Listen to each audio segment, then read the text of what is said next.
उत्तराखंड के पहाड़ों में बसा एक रहस्यमयी गांव जिसका नाम था नागतीर।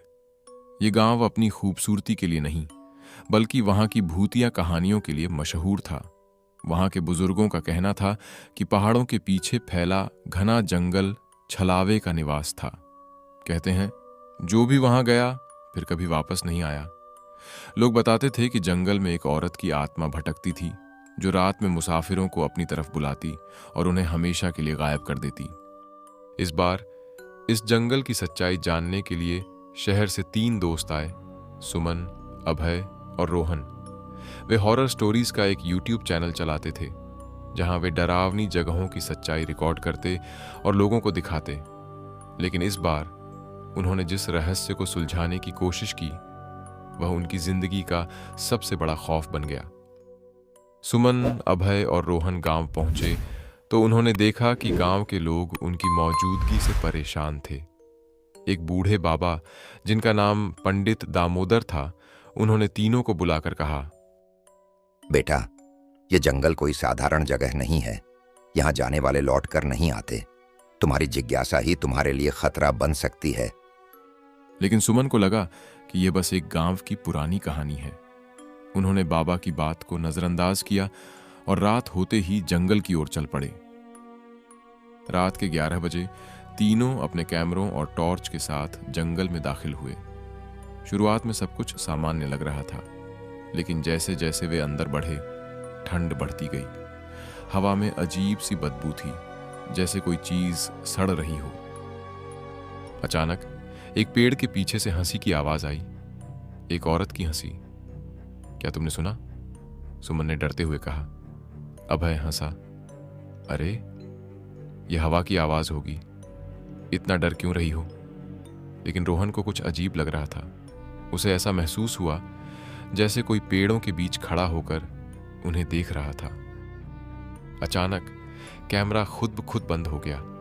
रोहन ने उसे ऑन करने की कोशिश की, लेकिन स्क्रीन पर कोई अजीब आकृति दिखने लगी। एक सफेद साड़ी में खड़ी औरत जिसके चेहरे पर सिर्फ एक काला गड्ढा था।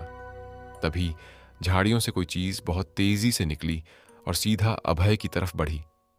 भागो! सुमन चिल्लाई। तीनों भागने लगे, लेकिन जैसे ही वे कुछ दूर पहुंचे उन्होंने देखा कि वे वहीं खड़े थे जहां से भागे थे। ये कैसे हो सकता है? रोहन घबरा गया। अचानक जंगल में हलचल होने लगी। पत्ते अपने आप हिलने लगे। औरत की हंसी तेज हो गई और आसमान में कोई अनजानी शक्ति घूमने लगी। तभी अभय जोर से चिल्लाया। सुमन और रोहन ने देखा कि अभय हवा में उठ रहा था, जैसे कोई अदृश्य शक्ति उसे खींच रही हो। छोड़ दो उसे, सुमन ने चीखते हुए कहा। लेकिन अभय की आंखें सफेद हो चुकी थीं और उसके मुंह से अनजानी भाषा में कुछ निकल रहा था। यहां से भागना होगा। रोहन ने सुमन का हाथ खींचा और दोनों जंगल के बाहर की तरफ भागने लगे। भागते भागते उन्हें एक टूटा फूटा मंदिर दिखा। पंडित दामोदर ने कहा था कि अगर कभी कोई खतरा हो तो मंदिर की घंटी बजाना। रोहन ने घबराकर घंटी को बजा दिया। घंटी बजते ही जंगल में चीख पुकार गूंजने लगी। हवा में अजीब सी हलचल हुई। औरत की हंसी एक दर्दनाक चीख में बदल गई और जंगल में खड़े सारे पेड़ हिलने लगे। अचानक अभय जमीन पर गिर पड़ा।